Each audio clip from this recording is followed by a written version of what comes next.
What the hell is happening in the vape world? It's astonishing.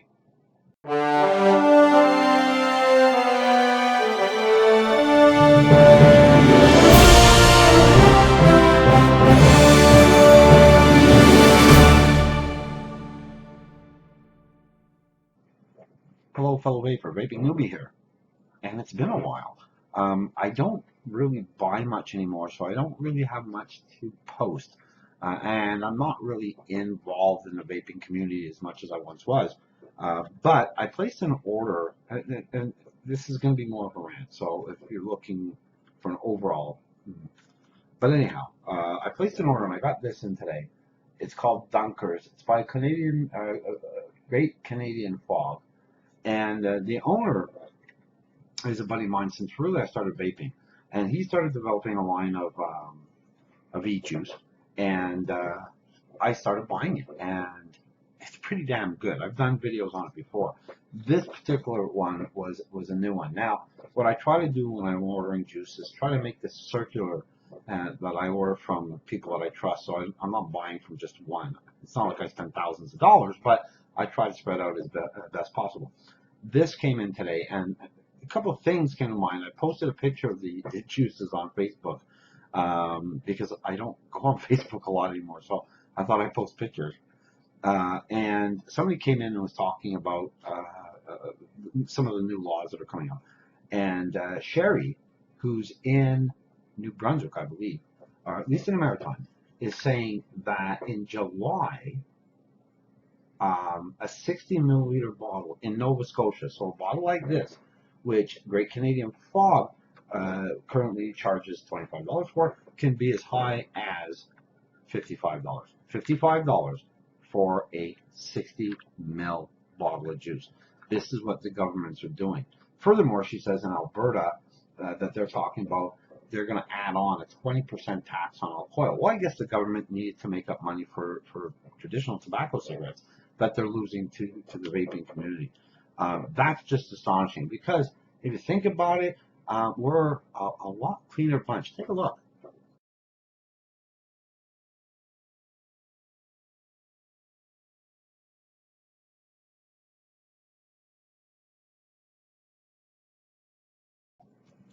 That's pretty nasty.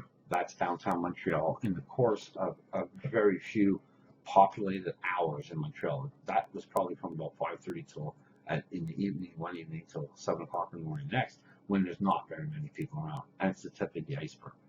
The reason why I wanted to show that was because I was standing there just looking down, thinking, this used to be me. I used to do this, and now I've stopped. But because I've stopped now, governments are coming after me. The first government to really do anything was the Quebec government when they stopped allowing us to vape in vape shops. They basically said vaping and smoking, it's the same thing. You have the same laws. At the time, it irked me, but I got used to it. I was okay with it. I understood it. I never vaped in restaurants. I never vaped in bars because I thought it was wrong. But not to vape in a vape shop, that I found tough. But you work around that. It didn't have a financial impact.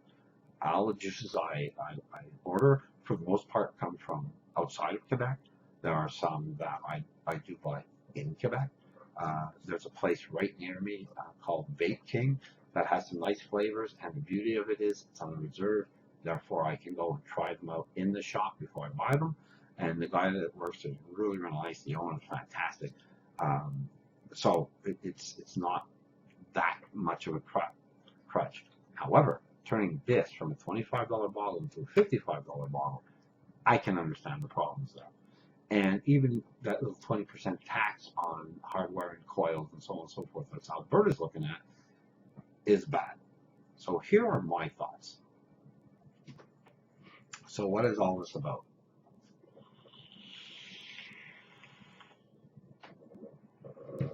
Perception. The governments are able to do this actually quite easily because of us. What does that mean? If you look at the evolution of vaping, at least since I started with an Ego pen that had a little wisp, and when I got my MVP2, wow, 11 watts, with an aero tank. Okay, so the little whiz got a bit bigger, and now everything is made and built around clouds, uh, tanks, clear drippers. How big is the cloud? Cloud chasing. That's what the public sees. Um, the other day, I'm standing outside having a vape, and I have this little nook corner that I go into. It's not what you saw in the video of the cigarette butts. That I only do at 7 o'clock in the morning. Beyond that, it's in another area in downtown Montreal. But I look across the street, and I see this kid. He's 19 or 20, and I'm 60, so I'm allowed to call him a kid. And he's vaping, blowing this massive cloud, and he's staring at himself in the window of a restaurant.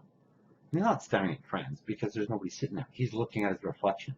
I stared at him trying to figure out what he was doing, and that was the only thing I could come up with. He's looking at himself blowing the cloud.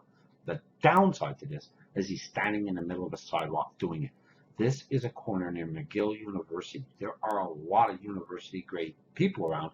They're seeing that. Okay, when you see newspaper articles or TV news and they put it on their websites and there's comments, there's no way you can get people to agree that vaping is better than smoking. I'm not saying good, I'm saying better.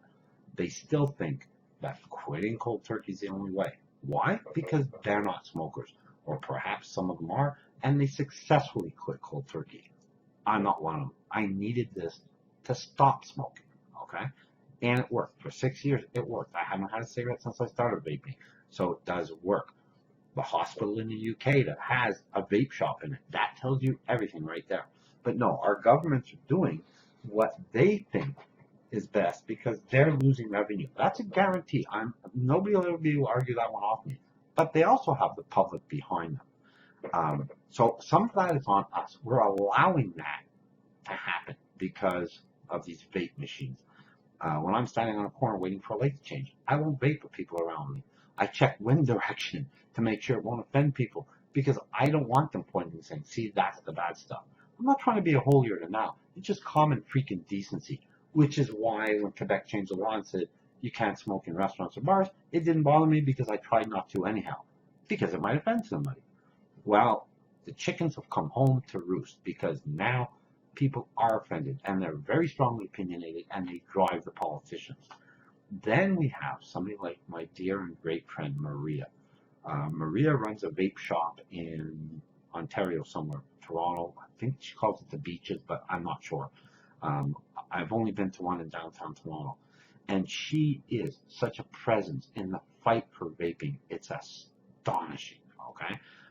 So I want to give Maria, and I don't want to say her last name for two reasons. A, I don't like saying last names, and B, I don't know how to pronounce it, and I don't want to insult her.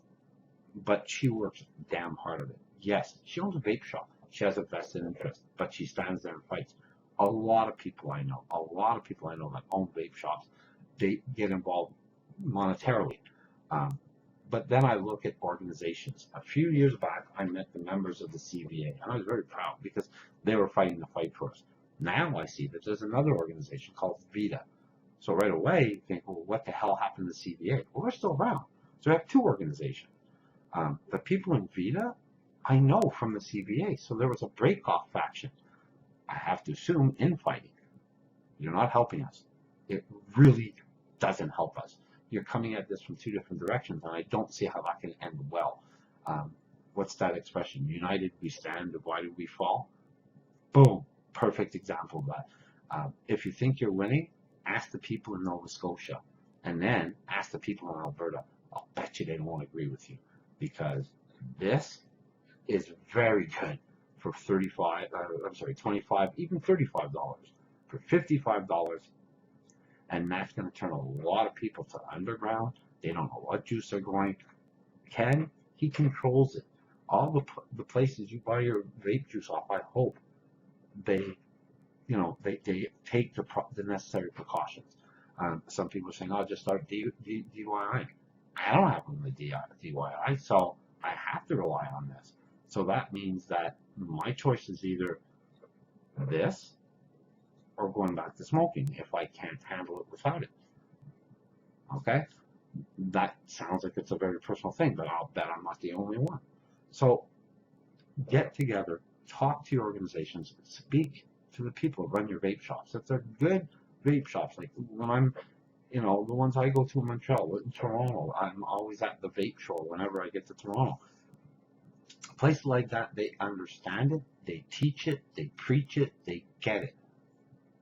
If we should police our own, we should have our own police going into vape shops, making sure that they're carding, making sure that everything is being done by the book, because they can't come after us if it's not. My understanding is that in Toronto or in Ontario, uh, convenience stores, or as we call them in Quebec, dépanneurs, will not be allowed to sell vaping products. Fantastic, but just make sure the people that are selling them in vape shops know what they're talking about and they're carding people right. So that's it. That's my rant. It's been a while. I'm allowed. Okay?